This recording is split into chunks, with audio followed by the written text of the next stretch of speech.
পেয়ে গেছেন, 10টা গুনাহ মাফ হয়ে গেছে, 10টা নেক আমল নামায় যোগ হয়েছে। আল্লাহর দরবারে আপনার মর্যাদা 10 গুণ বেড়ে গেছে। বেশি বেশি দরুদ পড়বেন, কোনো তাবিজ লাগবে না। পৃথিবীর শ্রেষ্ঠ তাবিজ দরুদ শরীফ। যত মুসিবত থাক সবকিছুর মূল তাবিজ কি? দরুদ শরীফ। দুনিয়াতেও লাভ, আখিরাতেও কি লাভ। কমপক্ষে দৈনিক 100 বার, পারলে 300 বার পড়বেন। সুযোগ থাকলে নামাজে যে দরুদ পড়ি এটা পড়বেন, সময় কম থাকলে ছোট দরুদ পড়বেন। পারবো না ইনশাআল্লাহ? আল্লাহ আমাদের দরুদের আমল করার তৌফিক সবাইকে দান করে। সংক্ষিপ্ত আলোচনা। আমি কোরআনে হাকিমের সূরাতুর রহমানের 2-3 টুকরা আয়াতে কারিমা তিলাওয়াত করেছি। নবীজির হাদিস থেকে একটি হাদিস পড়েছি। আয়াত ও হাদিসের আলোকে ইখলাস ও রুহানিয়াতের সমন্বয়ে কিছু কথা আমাকে বলার মতো, আপনাদেরকে শুনবার মতো, সহি তরিকায়, সহি নিয়তে, সহি কিছু কথা আমার আপনার সকলের জন্য আল্লাহ কবুল করেন। আর রহমান, রহমান হলেন তিনি। আল্লামাল কোরআন, কোরআন শিক্ষা দিলেন যিনি। খালাকাল ইনসান, মানুষ সৃষ্টি করলেন যিনি। আল্লামাহুল বায়ান, বয়ান শিক্ষা দিলেন যিনি, তিনি হলেন রহমান। নবীজি বলেন, খায়রুকুম মান তাআল্লামাল কুরআনা ওয়া আল্লামাহ। ও উম্মত, তোমাদের মধ্যে সর্বোৎকৃষ্ট, শ্রেষ্ঠ ওই ব্যক্তি যারা কোরআন নিজেও শিখে, অন্যদেরও কি শিখায়। তাহলে মাদ্রাসায় শিক্ষকের সামনে বসে ডাইরেক্ট কোরআন রিডিং পড়া, ব্যাখ্যা পড়া, তরজমা পড়া, এটাও তালিমুল কোরআন। আর এই যে ওয়াজ মাহফিল হচ্ছে, এটাও তার অন্তর্ভুক্ত। আমরা বলতেছি, আপনারা শুনতেছেন, শিখতেছেন, এটাও কোরআনের মজলিস। এ কারণে এই মজলিসের দাম। মুহাক্কিক উলামায়ে কেরাম, মুহাদ্দিসিনে কেরাম বলেন, আল্লাহ কোরআন নাজিল করছেন 2টা। কয়টা? জবান খুলেন, ভাব সাব যেভাবে নিছেন, আপনার ভাব শেষ হইতে দেখবেন মোনাজাত হয়ে গেছে। পরে চায়ের দোকানে ঘুরবেন আর বলবেন, আসলো আর গেল, কি কইল না। আপনার কপালে থাকতে হবে তো বুঝার মতো। নবীজির বয়ানে ভেজালা ছিল। আবু জাহিল্লা 13টা বছর শুইনাও কয়, মোহাম্মদ এ সুবিধা না, এর কথায় জাদু আছে, এ মন্ত্র শিখায়। আসলে কপাল, এর নাম কি? 13 বছর নবীকে দেখলো, বয়ান শুনলো, কালেমা। আর ওমরের মতো বান্দা তরবারি নিয়ে নবীকে জবাই করতে এসে বলেন মুসলমান হয়ে গেল। এর নাম কপাল। সেই সময় ওমরকে শয়তান ভয় করে। কেমন ওমর, কেমন বেড়া, 27 বছরে রসুলের কাছে কালেমা পড়ছে। কয় বছর? 27 বছর। আজও সেই ওমরের নাম শুনলে বিধর্মী, বেঈমান, বাতিলরা ভয় পায়। কথা ঠিক না? ওমরের ইতিহাস শুনলেই কেমন যেন আগুন বের হয়, মানুষের মধ্যে গরম ভাব চলে আসে। তো মুহাক্কিক উলামায়ে কেরাম বলেন, আল্লাহ কোরআন নাজিল করছেন কয়টা? বলেন। এক কোরআন নাজিল হইছে রমাজানে, আর এক কোরআন নাজিল হইছে রবিউল আউয়ালে। এক কোরআন থিওরিক্যাল, আর এক কোরআন প্র্যাকটিক্যাল। থিওরিক্যাল কোরআন যেটা আমরা এখনো পড়ি, দেখি, আর প্র্যাকটিক্যাল কোরআন 63 বছর হায়াত শেষ করে পৃথিবীর শ্রেষ্ঠতম জায়গা মদিনাতুল মুনাওয়ারায় রওজায়ে পাকের মধ্যে কিয়ামত পর্যন্ত জিন্দা অবস্থায় নামাজের হালাতে আল্লাহর মারিফত নিতে থাকবেন। সেই প্র্যাকটিক্যাল কোরআন কি? রাহমাতুল লিল আলামিন। রবিউল আউয়াল কোন এক সনের কোন এক মাস রবিউল আউয়ালে নবী দুনিয়াতে আসছেন, এটা প্রসিদ্ধ কথা, যদিও একুরেট না, মতানৈক্য আছে। নবীজি রমাজানে দুনিয়াতে আসছেন এরকমও মতামত আছে,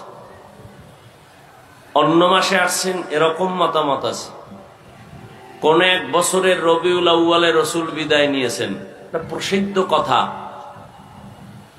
এক রবিউল আউয়ালে আসলেন, আর এক রবিউল আউয়ালে চলে গেলেন, মাঝখানে সময় গেল কত? কথা বলেন না কেন? আমাদের দেশে কিছু আল্লাহর বান্দারা আবেগ দিয়া বলে নবী মরে নাই। কি বলে? আর এক দল আল্লাহর বান্দারা বলে নবী যে 63 বছর পরে যে মরলেন, ওই মরাই আছে, আর জিন্দা হয় নাই। দোনো দল বাতিল। বলেন, দোনো দল। নবী যদি ইন্তেকালই না হয়, মৃত্যু যদি না হয়, তো 63 বছরের গণনা আসলো কোথার থেকে? সাময়িক সময়ের জন্য রসুলের দেহ মোবারক থেকে রূহ আলাদা হয়ে গেল। সোমবার দিন চাশতের সময় জোহরের নামাজের আগ মুহূর্তে রসুলের ইন্তেকাল। বুধবার দিন দিন যায় রাতের তাহাজ্জুদের সময় রসুলের দাফন। মাঝখানে 3 দিনের মতো সময় ব্যয় হয়ে গেল। রসুল স্পষ্ট বলেছেন, মৃত্যু ব্যক্তিকে বেশি টাইম উপরে রেখো না, দ্রুত দাফন কাফন কমপ্লিট করে দাও। নবী বলার পরে নবীরটা দেরি হলো কেন 3 দিন? নবী বললেন উম্মতকে, নবীর দাফনে দেরি হলো কেন? সোমবার দিন দুপুরের আগে চাশতের সময় ইন্তেকাল, বুধবার দিন তাহাজ্জুদের সময় তার দাফন, দেরি হলো কেন? কঠিন থেকে কঠিন পৃথিবীর মানুষগুলো তদানীন্তন সময় দুইটা সমস্যার সামনে দাঁড়ালো। এক সমস্যা, রসুলের পরে খেলাফতের দায়িত্ব ইমামকে হবে, নবী ইশারায়ও বলে যান নাই। দ্বিতীয় সমস্যা, রসুলের দাফন কোন জায়গায় হবে? মক্কাওয়ালারা কয় আমগো দাও, মদিনার আনসার সাহাবায়ে কেরাম বলেন আমাদের দাও। এক সমাধান দিলেন আব্বা, আর একটার সমাধান দিলেন তার কন্যা। আব্বাজান রসুলের কলিজার টুকরা সাহাবী আবু বকর সিদ্দিক রাদিয়াল্লাহু তাআলা আন এক সমাধান দিলেন, উম্মতের ইমাম কে হবে। রসুলের দাফন কোথায় হবে? 2 দলে ঝগড়া। মক্কাবাসী বলে আমাদেরকে দাও, মদিনার আনসার সাহাবায়ে কেরাম বলেন আমাদেরকে দাও। সমাধান দিলেন আবু বকরের কন্যা আম্মাজান আয়েশা রাদিয়াল্লাহু তাআলা আনহা, সমাধান দিলেন। এই সমাধানে 3 দিন লাগছে। কয়দিন? ভাই মোবাইলটা বন্ধ রাখা যায় না? আলাদা দাওয়াত দেবেন আমারে ভিডিও করার জন্য।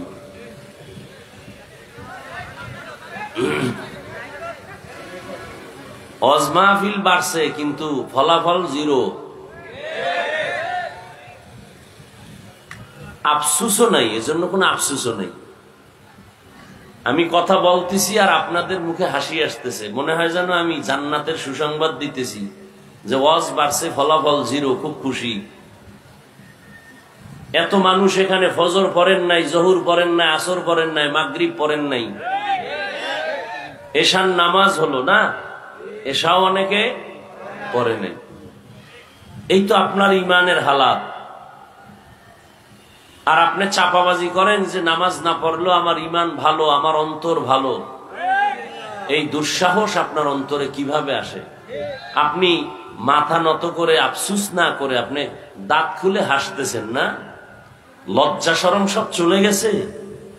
এজন্য 1500 বছর আগে রাসূল বলে গেছেন, قال النبي صلى الله عليه وآله وسلم লা ঈমানা লিমান লা হায়া আলা, যাদের লজ্জা নাই ওদের ঈমান নাই।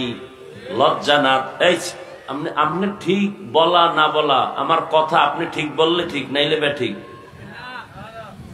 কথা বুঝেন, ভদ্রতার সাথে বসছেন না, এটা বেহেশতের বাগান, তো অভদ্রতার মতো আচরণ না করি। কি বলি এটা বুঝার চেষ্টা করেন। বয়ান আপনিও জানেন, এখানে আসছেন কেন? আমি যা শুনাইতেছি এগুলো আপনারা জানেন। এখানে আসছেন এই জন্য যেটা এমন একটা বরকতি মজলিস, যে আমি পাপী জাহান্নামী, হতে পারে এই বরকতি মজলিসটা বেহেশতের বাগান। কারো আমিন কবুল হলে আল্লাহ আমাকেও কবুল করবেন। অন্য কোনো মাস্তানির জন্য এখানে আপনিও আসেন না, আমিও আসি নাই। আমার দোয়া কবুল হওয়ার কোনো গ্যারান্টি নাই, কোন ব্যক্তির দোয়া কবুল হওয়ার গ্যারান্টি নাই। কিন্তু হ্যাঁ, এমন কিছু বান্দা আছে যে নিজেও বুঝে না, জানে না, আল্লাহ তারটা কবুল করে নেবেন। আর এটা প্রিয় সত্য কথা, একজনের আমিন কবুল তো সবারটাই কবুল। এখন আর সুবহানাল্লাহ না, তবে সুদখোরেরটা কবুল হবে না। ভালো করে লিখে রাখেন, যারা সুদের সাথে জড়িত, বাইতুল্লাহ হজ করলেও কোনো কবুল হবে না, তওবা না করা পর্যন্ত, মোনাজাত দিলে কবুল হবে না। বুঝেন, বুঝেন, ভালো করে বুঝেন। সুদের সাথে যারা জড়িত, ওরা 10 তলা মাদ্রাসা করলে একটা সওয়াব পাবে না, 5 তলা মসজিদ বানায় দিতে পারবে, উম্মতের লাভ হবে, ওর নিজের কোনো সওয়াব নেই। সুদের সাথে যারা জড়িত, 24 ঘন্টার সেকেন্ডে সেকেন্ডে সেকেন্ডে অল টাইম তার গর্ভধারিণী মায়ের সাথে জিনার গুনাহ লেখা হয়। আল্লাহ বলে, এই বেঈমান, রেডি থাক, আমি আল্লাহ তোর সাথে যুদ্ধ করব, রেডি থাক। এ হারামখোর, রেডি থাক। কোরআনের 275 নম্বর আয়াত, সূরা বাকারা খুলো। হুজুরদের দোয়া কবুল হয়, তোমার মতো সুদখোরের কারণে ফলাফল আসতে দেরি হয়। আল্লাহ হেদায়েত দান করুন। আর এক দলের মোনাজাত কবুল হবে না, যারা ইচ্ছা করে দাড়ি কাইটা ফেলায় পুরা 24 ঘন্টার সেকেন্ডে সেকেন্ডে সেকেন্ডে সেকেন্ডে কবিরা গুনাহ, তওবা না করা পর্যন্ত এই গুনাহ বন্ধ হবে না। আল্লাহ হেদায়েত দান করুন। আর এক দলের গুনাহ হয় 24 ঘন্টা কবিরা গুনাহ, যারা গিরার নিচে প্যান্ট পরে, পায়জামা পরে, পুরুষ মহিলা না, বুঝেননি? বাসায় গিয়া সে লঙ্গি পরে ঘুমাইছে, প্যান্ট পরে নাই, ওটা তাকে রাখছে, কালকে পরবে। ফেরেশতারা গুনাহ লেখা বন্ধ নাই, কারণ কালকে পরবে তো, নিয়তের একটা বরকত আছে না। হ্যাঁ, ওই বরকত সারা রাত কবিরা গুনাহ লেখা হবে। আর ফতুয়া চাও, লিখিত ভাবে মুফতিদের থেকে নিয়ে নাও।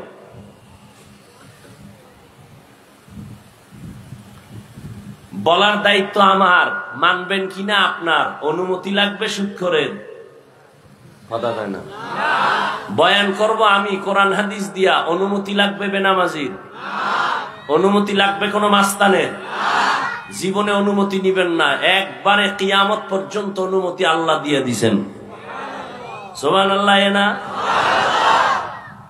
ওলামায়ে কেরাম কোরআন হাদিসের বয়ান করবেন, কারো কোনো অনুমতির দরকার নাই। ভুলেও অনুমতির জন্য কোথাও যাবেন না, কোথাও যাবেন না, খবরদার।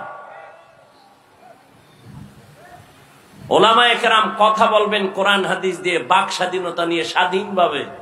কেউ আঙ্গুল তুলবে, তাকে চিরদিনের জন্য তওবা করায় দিবেন। আল্লাহ হেদায়েত দান করুন। ডাউলের পানি খাইছি আমি, রুটি খাইয়া কষ্ট করে কষ্ট করে কষ্ট করে আলেম হইলাম। কেমনে বয়ান করবো? শিখতে হবে সুদখোর থেকে, ঘুষখোর থেকে। তো সুদখোর ঘুষখোর নেতা খাতারা কেন বলে, হুজুর এমনে বয়ান করেন, এমনে কইরেন না। আল্লাহ হেদায়েত দান করুন। হ্যাঁ, এর কারণ কি জানেন? শিয়ালের হাতে মুরগি আমানত দিলে যা হয়, কি হয়? শিয়ালের হাতে মুরগি দিয়া যদি বলেন 3 দিন পরে ফেরত নিব, পাওয়া যাবে আমানত? শিয়ালের হাতে মুরগি আমানত দিলে যা হয়, একটা বেনামাজি সুদখোর বেনামাজি সুদখোর সমাজের চরম চরিত্রহীনের কাছে ধর্মের চাবি দিলে তাই হয়। মসজিদে রাজনীতি নিষেধ, কিন্তু বাংলাদেশের সব থেকে বেশি রাজনীতি মসজিদ নিয়ে চলে। কথা ঠিক না? কেন? অযোগ্যকে যোগ্যতার জায়গায় নেওয়ার এই ফলাফল। যে সূরা ফাতিহা পড়তে পারে না সে সভাপতি হতে পারে না। মসজিদের সর্বোচ্চ দায়িত্বে তিনিই হবেন যে ইমামতি করার যোগ্যতা রাখে। আল্লাহ বুঝার তৌফিক দান করেন। বললাম এটি কি কায়েম হয়ে যাইব এত সোজা? হ্যাঁ, এত সোজা না। বহুত রক্তের পর হাজার হাজার বছর পর্যন্ত মার খাচ্ছে ফিলিস্তিনের মুসলমান। কাশ্মীর, চেচনিয়া, বসনিয়া, আর আপনারা তো মায়ের কোলে আরামে আছেন, কোনো টেনশন নেই।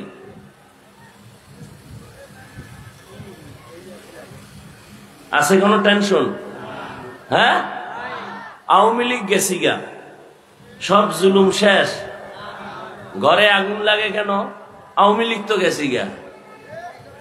দোকানে আগুন কেন? অমুক জায়গায় চাঁদাবাজি কেন? আজীবনের জন্য লিখে রাখেন জুলুমের বিচার হবে মরার আগে। যেই হোক, জুলুমের বিচার মরার পরে নয়, আগে। রসুলের হাদিস। এবার আওয়ামী লীগ বাদ, বিএনপি বাদ, আপনি যে জুলুম করছেন ভাইয়ের সাথে, এর বিচারটাও মরার আগে হবে, লিখে রাখেন। স্বামী হইয়া স্ত্রীর সাথে জুলুম করেছেন, মরার আগে বিচার। ছাত্র হয়ে শিক্ষকের সাথে বেয়াদবি করেছ, মৃত্যুর আগে বিচার হবে, লিখে রাখ ছাত্ররা। শিক্ষক হয়ে ছাত্রের উপরে জুলুম, মৃত্যুর আগে বিচার। ভাই হয়ে বোনের উপরে জুলুম, মরণের আগে বিচার। জুলুমের বিচার। জুলুম তিন প্রকার: আল্লাহর সাথে জুলুম, নিজের সাথে জুলুম, অন্যের সাথে জুলুম। আল্লাহ জুলুম থেকে এ দেশ এবং এ জাতিকে হেফাজত করুন। একজনে আওয়ামী লীগও করে না, বিএনপিও করে না, এর মাইয়ার ভাও বানছে কেন? কারোর সাথে না করলো তার ফ্যামিলির কারো না কারোর সাথে জুলুম করেছে। দোকানের মালিক কর্মচারীর উপরে জুলুম করে, আছে না নাই? পাঁচতলা বিল্ডিং এর মালিক ভাড়াটিয়ার উপরে জুলুম। নিজের পানির লাইন বন্ধ নাই, ভাড়াটিয়ার পানি নেই, আছে না এরকম জালেম? নিজে যখন মনে চায় তখন গেট খুলে বের হবে, স্বাধীন। ভাড়াটিয়ারা ফজরের নামাজে মসজিদে যাবে, গেট খোলার চাবি দেয় না, জালেম। আছে না নাই? ওর বিল্ডিং এ আগুন লাগবে না, কাঠটায় লাগবে। জুলুমের বিচার মরার পরে না আগে? আল্লাহ জুলুম থেকে আমাকে, আপনাদের সবাইকে, গোটা দেশবাসীকে হেফাজত করুন।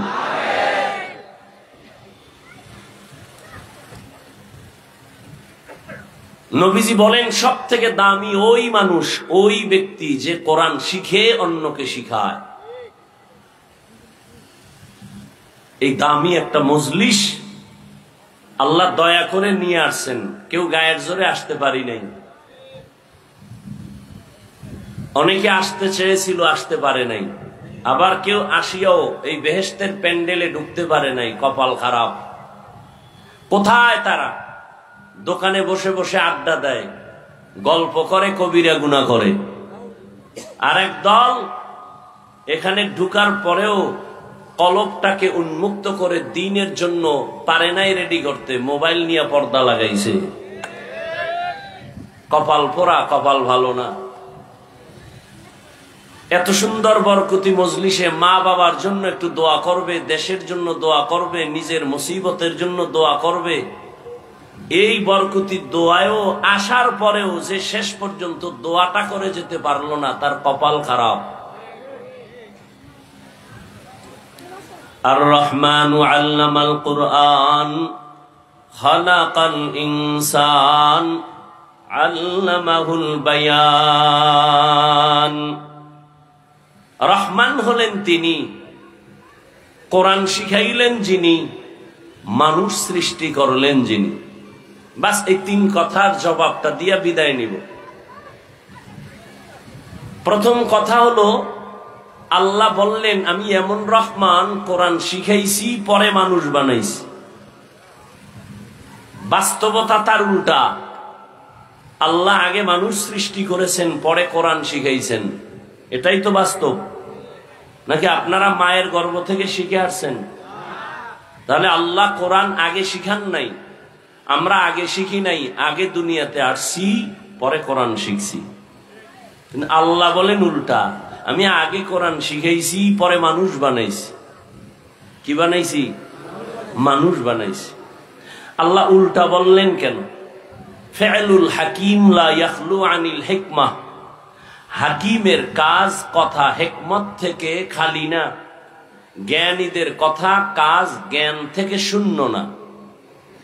রব বলেছেন এটাই সঠিক। আমার কাছে যদি উল্টা মনেও হয়, এটা আমার বুঝার কমতি। কারণ তোমার মেমোরিতে মানবতার কিছু গান ঢুকানো আছে, ওর মেমোরিতে পচা কিছু ঢুকানো আছে। কি যেই মেমোরিতে গান থাকবে ওটা ওপেন করলে কি বাজবে? তেলাওয়াত। হ্যাঁ, মেমোরির সমস্যা।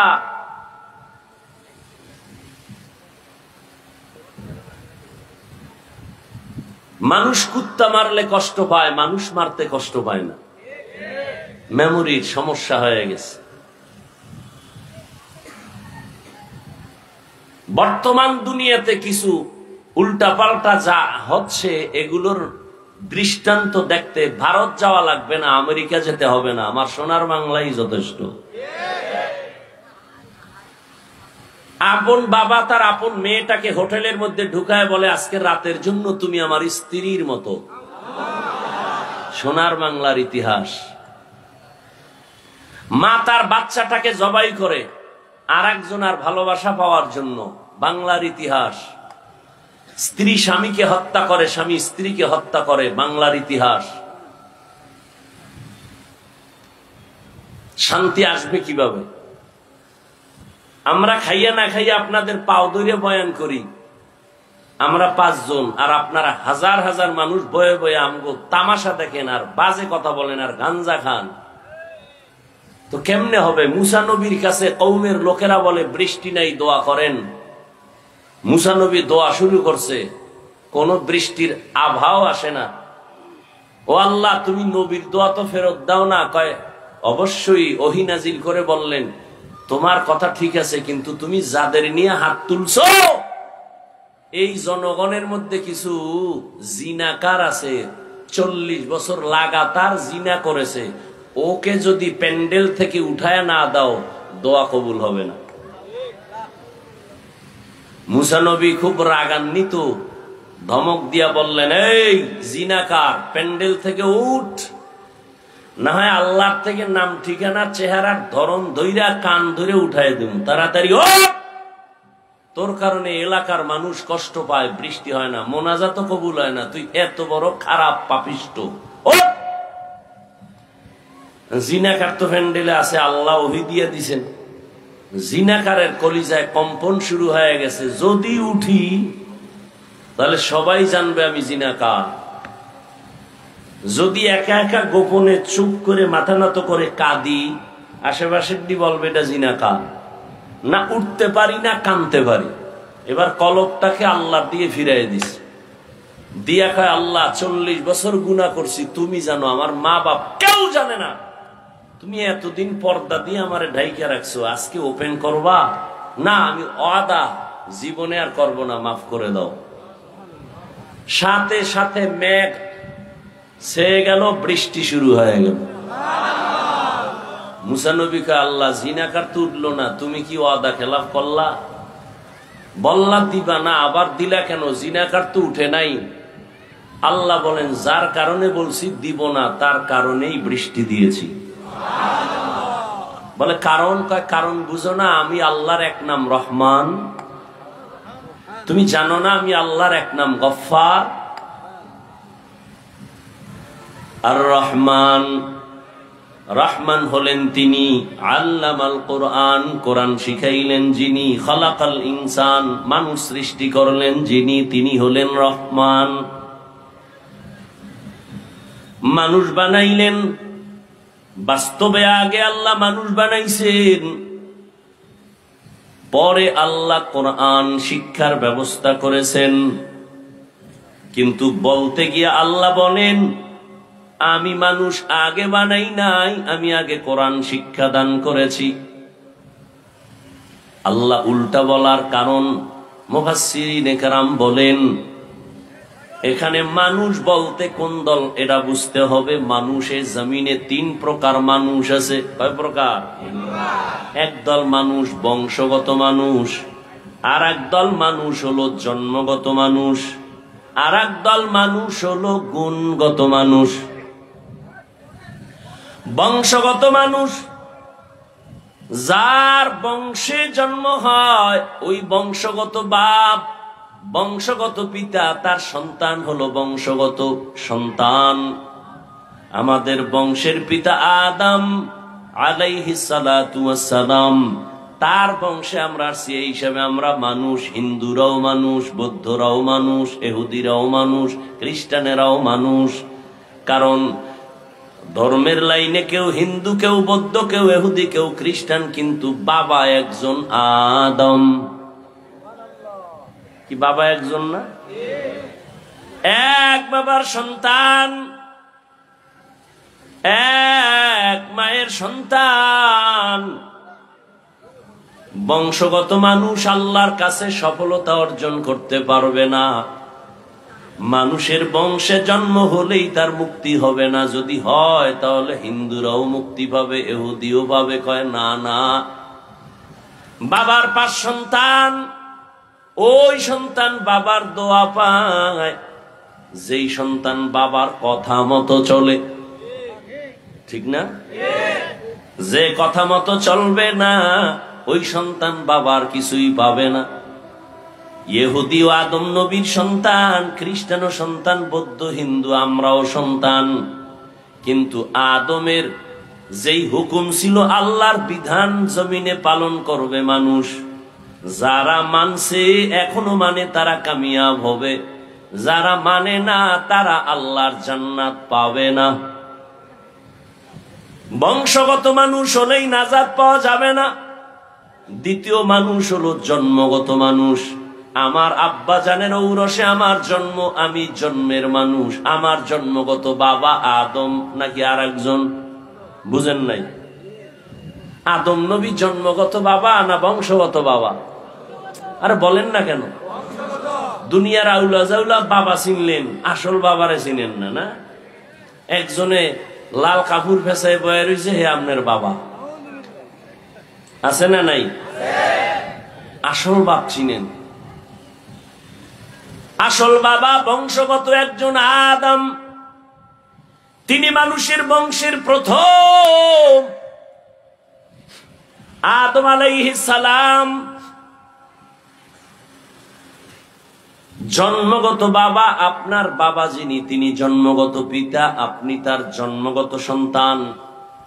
আল্লাহর কাছে জন্মের পরিচয়, নাজাতের কোন রাস্তা খোলা নাই। আর একদল মানুষ হলো গুণের মানুষ, গুণগত মানুষ। বংশগত মানুষের দাম নাই, জন্মগত মানুষের মূল্য নাই। একমাত্র গুণগত মানুষের দাম আল্লাহর কাছে। কোন মানুষের দাম? এবার বুঝেন গুণের মানুষ কাকে বলে। ভালো করে বুঝার চেষ্টা করেন। যে কোনো জিনিস, যে কোনো বস্তু যেই কাজের জন্য সৃষ্টি করে বানায়, ওই কাজটা হলো ওই বস্তুটার মূল গুণ।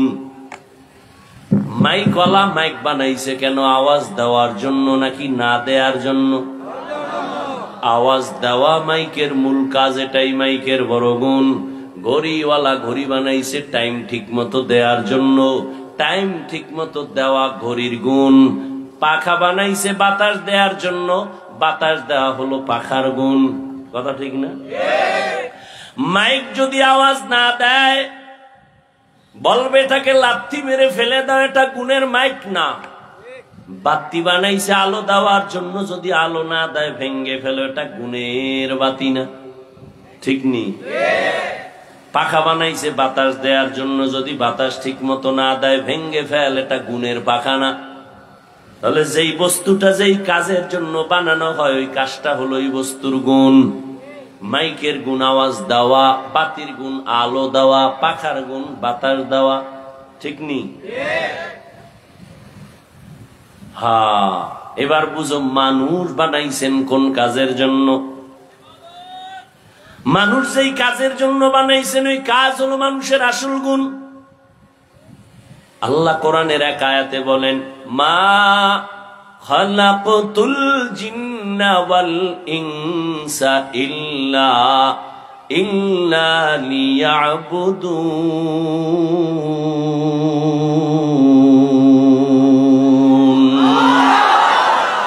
মা খালাকতুল জিন্না ওয়াল ইনসি বাখা, জুজ ইবাদত নিস্তে মকসুদ আজ্জাহা। খারাপ লাগে আপনাদের? এটি কোনো ওয়াজ না, হ্যাঁ?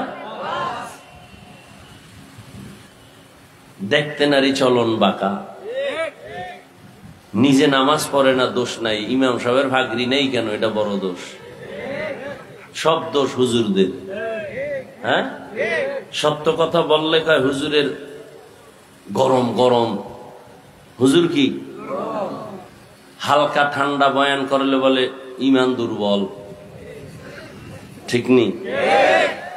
মানে সব জায়গায় হুজুর গো দোষ, কিন্তু সব জায়গায় অবদান হুজুরদের বেশি। এই যুবক, ভালো করে লিখে রাখিস, কত সুন্দর সুন্দর স্লোগান রাস্তার পাশে পাশে ব্যানার টানায় লিখে রাখো। আমার স্লোগানটা লিখে রাখ, আল্লাহর কসম, আল্লাহর কসম, আল্লাহর কসম 3 বার করলাম, আল্লাহি বিল্লাহি তাল্লাহি। দুনিয়াতে যত আপন বন্ধু পাইছো সব স্বার্থপর, একমাত্র তোদের কলিজার আপন বন্ধু নিঃস্বার্থ উলামায়ে আহলে হক। ওলামায়ে কেরামের কত গালি দাও শুনি, কি পরিমাণ লেখালেখি করো আমাদের বিরুদ্ধে তাও আমরা জানি। এরপরও কোন আলেম কোন ইমাম কারো জন্য বরদোয়া করে না, মোনাজাতে করে? সরকারের টাকা খাইয়া চাকরি করো, ডান হাতে মাস শেষ বেতন নাও 20,000, টেবিলের তলে নাও আবার 30,000। হ্যাঁ, কত হইল? আর গরিবেরটা কলমের খোঁচায় মেরে খাও, আরো কত কিছু করো, জুলুম করে খাও। এরপরও সরকারের পছন্দ করো না, সরকারের টাকায় পেট পইরা সংসার বাঁচাই এখন পাও, সরকারের আবার লাল বাতি দেখাও। আর একজন আলেম, মসজিদের ইমাম, খতিব, বেতন মাত্র 10,000, গ্রামে গেলে আরো কম, শহরে একটু বেশি, তাও আবার 3, 4, 6 মাস বাকি, ঠিক নি? এই ইমামের বেতন দেয় কত, তাও একজনে দেয় না, সভাপতি দেয় মাসে 50 টাকা, ঠিক নি? সেক্রেটারি দেয় 30, রিক্সার ড্রাইভার দেয় 5 টাকা, তারও ধমক আছে। ইমাম সাহেব একক তো না থাকলে কয়েক গেছিলেন কই? মনে হয় জানো ইমামের মসজিদের দেওয়াল একটা জেলখানায় আটকায় রাখছে, কোথাও গেলে কোনো স্বাধীনতা নাই, জবাব দিতে দিতে তার নামাজের সূরা উল্টায় যায়। এত অত্যাচার, এত জুলুম। ইমাম সাহেব 2 দিনের জন্য তার আপন ঘরে যাবেন, কোথাও যাবেন, স্বাধীনভাবে একটু কাজ করবেন, দেখা করবেন, বেড়াইবার জন্য যাবেন, কি পরিমাণ দরখাস্ত আর দৌড়াদৌড়ি। এরপরও বেতন কম। কোন ইমাম জুমার নামাজে দাঁড়ায় বলে নাই আগামী মাস থেকে যদি স্কেল না বাড়াও আসর থেকে সূরাটা উল্টা দিকে হবে, বলছে? বরং মোনাজাতে দোয়া করে, আল্লাহ ব্যবসায়ীদের ব্যবসায় বরকত দাও, চাকরিজীবীর চাকরিতে বরকত দাও, অসুস্থ রোগীদের সুস্থ বানাও, কবরওয়ালাদের জান্নাত দিয়া দাও। আয় আল্লাহ সবার জীবন শান্ত করে দাও, বিদেশে যারা আছে তুমি বরকত দাও, হেফাজত করো, ঠিক নি? কোন স্বার্থ আছে? অতএব আমি বলে গেলাম, মানো আর না মানো, কারণ মেমোরি ডিস্টার্ব আছে। তোমার মেমোরি ডিস্টার্ব, মানো আর না মানো, এটা সত্য কথা। এই দুনিয়ায় উলামায়ে আহলে হক ছাড়া উম্মতের আপন বন্ধু কেউ নাই। উদাহরণ নেও রে বাবা, মহামারী করোনার দিকে খবর নিয়েছো? মহামারী করোনা, স্কুল বন্ধ, কলেজ বন্ধ, চাকরি বন্ধ, ব্যবসা বন্ধ, ফ্যাক্টরি বন্ধ, ট্রেন বন্ধ, গাড়ি বন্ধ, সব বন্ধ। কোন সময়? করোনার সময়। কিন্তু নজর করে দেখছনি মুসলমান, এ জমিনে আল্লাহর কোরআনের একটা মাদ্রাসাও বন্ধ হয় নাই। কত চাকরিজীবী চাকরি ছেড়ে দিল, ব্যবসায়ী ব্যবসা ছেড়ে দিল, কোনজন হুজুর চাকরি ছেড়ে দিছে না খায়া মারা গেছে। তুমি ট্রিপল মাস্ক লাগাইয়া হেফাজতে আসো, আবার মেডিসিন দিয়া বারবার হাত ধো। আমারও একজনে কয় হুজুর ধুইবেননি। হাত ধোয়ার বয়ান তো মদিনার নবী করছেন, খানার আগে হাত ধো, খানার পরে হাত ধুইও। তুমি 13 বার ধুইলেও লাভ হবে না, আমরা একবার ধুইলেও সওয়াব হবে, কারণ আমরা রসুলের আদর্শ মতো হাত ধুই। এরে নবীরা আশেক, ওই মহামারী করোনায়, বাবায় করোনায় মরে গেল, সন্তানরা এলাকার গরিবদের টাকা দিয়ে কয় লাশটা টেনে ধরে রাস্তায় ফেলে দে। রাস্তায় বাবার লাশ পালায়, জানালা দরওয়াজা আটকায় দিল। একবার ওই কুলাঙ্গার সন্তান নজর করে তাকায় নাই বাবার লাশটা কুত্তায় খাইলো নাকি জানাজা হলো। ইতিহাস ভুলে যাস না রে যুবক। রহমতের নবী ১৫০০ বছর আগে গর্ব করেছেন, বুড়ারা আমি মুহাম্মদের বিরোধিতা করেছে, যুবকেরা আমি মুহাম্মদের উপকার করেছে। ও যুবক, তুমি কি উপকার করছো মদিনার? দাড়ি রাখতে পারো নাই। যদি তুমি একজন দাড়িওয়ালাকে সাহস দিতি, এ যুবক আমি দাড়ি রাখতে পারি না, দরকার নবীর আদর্শ মতো, কিন্তু পারি না, দোয়া করিস, তুই রাখছো আলহামদুলিল্লাহ। কিন্তু কপালটা যদি তোর এমন হয়, নিজেও দাড়ি রাখো না, একজন যুবক বয়ান শুনে দাড়ি রাখার পরে কয় বিয়ে করছনি, কয় না এত তাড়াতাড়ি বুজুর্গ হয়ে গেলি। এরকম কপাল ভরা আছে না নাই? জীবনে ওয়াজ তো কম শুনছো না, কম জানো না। একটা ওয়াজ আজকে থেকে ওয়াদা করে নিয়ে, এক ওয়াজ জীবনে পারলে কারো নেক আমল করব, উপকার করব, না পারলে চুপ থাকবো, কখনো কারো ক্ষতি করব না। পারলে কারো প্রশংসা করব, না পারলে জবান আর আঙ্গুল ফেসবুক থেকে গুটায় রাখবো, কারো বদনাম ছড়াবো না। আর ওয়াজ লাগবে না, জান্নাত পেয়ে যাবি যদি ওয়াজটা মানতে পারো যে নেক আমল পারি আর না পারি, গুনাহ করব না, কারো উপকার করতে পারি আলহামদুলিল্লাহ, না পারলে কারো ক্ষতি, কারো প্রশংসা পারলে করব, না পারলে কারো বদনাম করব না। আর ওয়াজ লাগবে না। এরে আল্লাহর গোলাম, মহামারী করোনায় শত শত লাশ এ দেশের টুপিওয়ালা উলামায়ে কেরাম কাঁধের মধ্যে নিয়ে গোসল করায়া, কাফন পরায়া, জানাজা পড়ালেন, দাফন করলেন। সন্তানের বাবা মারা গেছে, করোনায় কাছে যায় না, আর উলামায়ে কেরাম এই লাশগুলো কাঁধে নিয়ে কবরে রাখছেন, জানাজা গোসল সব। একজন টুপিওয়ালা হুজুরেও করোনায় মরে নাই। এখনো অনেকে মাস্ক পরে মরার ভয়। কি আল্লাহ নিয়ে গেলে রাখতে পারবে? অনেকে বলে না অমুক দল ক্ষমতায় আসলে আমগো মরণ, তাহলে কি করবি? আর এক দল আসলে আমগো বাঁচন। বাঁচানের মালিক, মারার মালিক দল, নেতা নেত্রী কে? ওরে ভাই, তুমি অপরাধ করছো, তোমারটা দেখো, আর একদিকে আঙ্গুল বাঁকা না করে নিজের হিসাব মিলাও।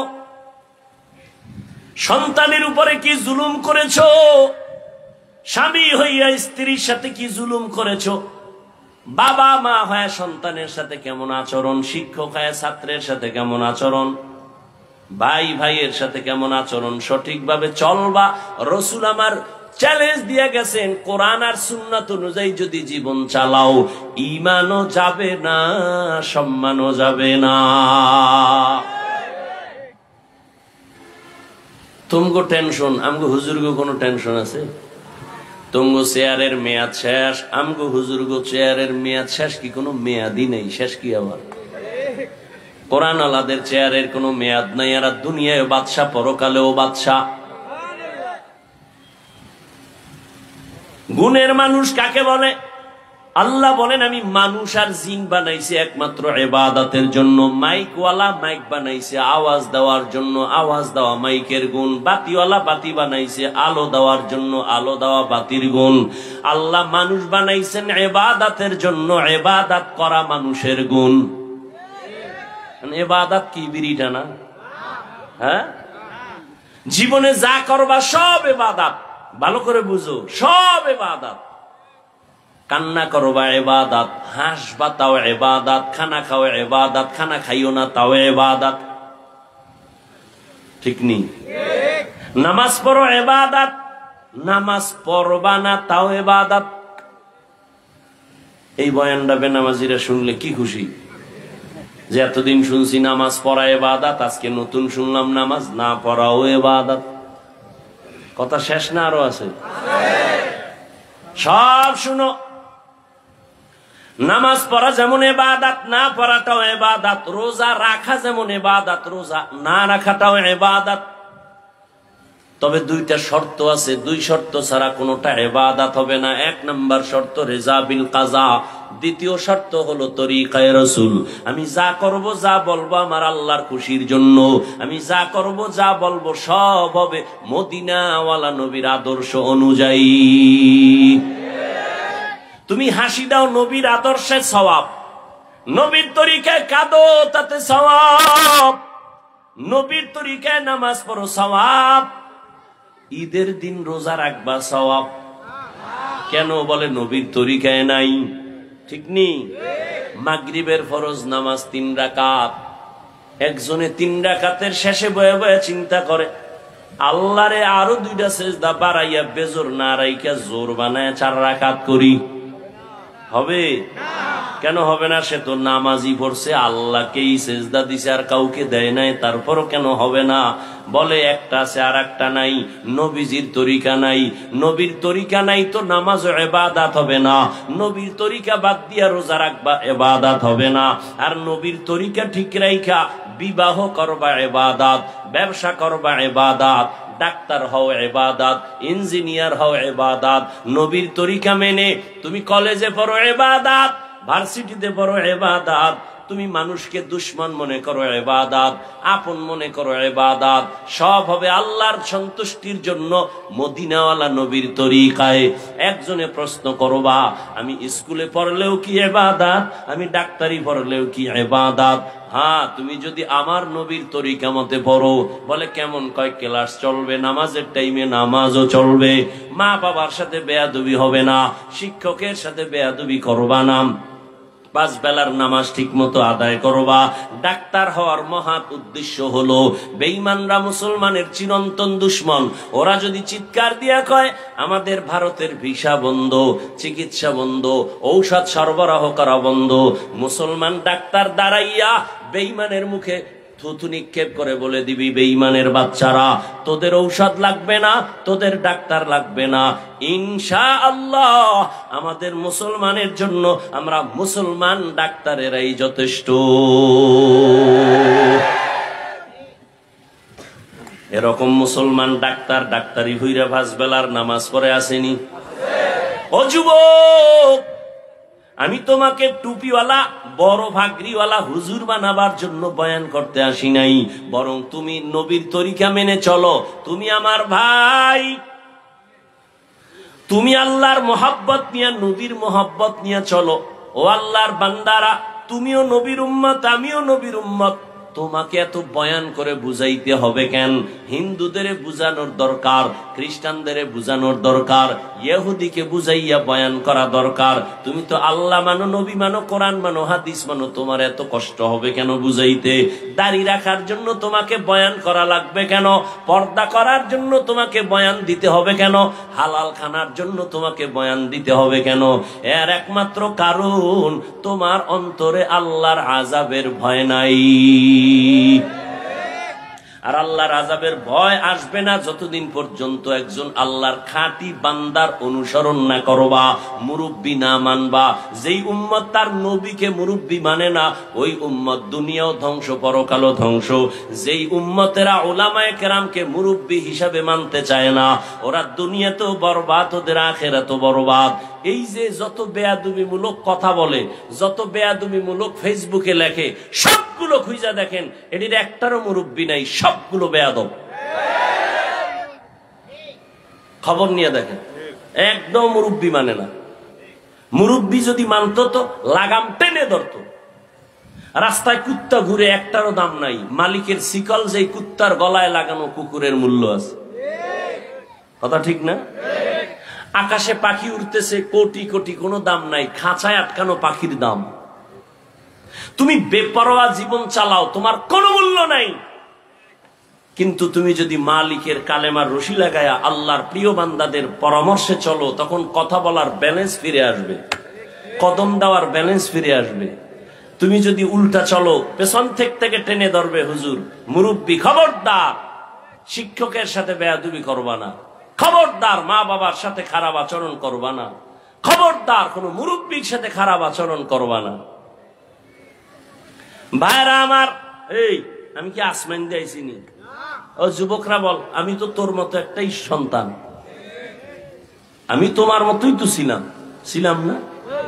আর একেবারে বড় কিছু হয়ে গেছি, বয়স মুরব্বি, তাও তো না। কি এই গরমের ভেতরে টুপি মাথায় রাখা কত কঠিন, তোমার থেকে মোটেও কম বুঝি না। দাড়ি রাখলে যৌবনের ভাব চলে যায়, কম বুঝি না। লম্বা জামাটা পরার কারণে শরীরটা গরম লাগে, কম বুঝি না। আমি যদি চিন্তা করিয়া তোমার মতো প্যান্ট শার্ট টাই লাগায়া দাড়ি কাইটা রাস্তায় মাস্তানি ভাব নিয়ে চলতাম, কেউ আমাকে বাধা দিত না। বরং এই টুপির কারণে কত মানুষ বাজে কথা কয়। যার টুপি নাই এরে কয় না আমি পাস করলি দিছি, আমারে কয়। যার টুপি নাই এরে কয় না। যার দাড়ি নাই তারে কিছু বলে না, যার দাড়ি আছে তাদেরকে দাড়িওয়ালা বলে, কত পাগল পাগল কথা বলে। এই জামা দেখে কত বাজে কথা বলে। হুজুরেরা জামার কাপড়ের দাম বাড়ায় দিছে বেশি। আরো কত কথা জীবনে শুনলাম। মাদ্রাসায় পড়ছি, কওমি মাদ্রাসায়। যে কওমির অবদান অস্বীকার করবে, পৃথিবীর নিকৃষ্ট তাজা মুনাফিক। রাজনীতির ময়দানে কওমিদের অবদান সর্বোচ্চ। খেলাফতের লাইনে, সিয়াসাতের লাইনে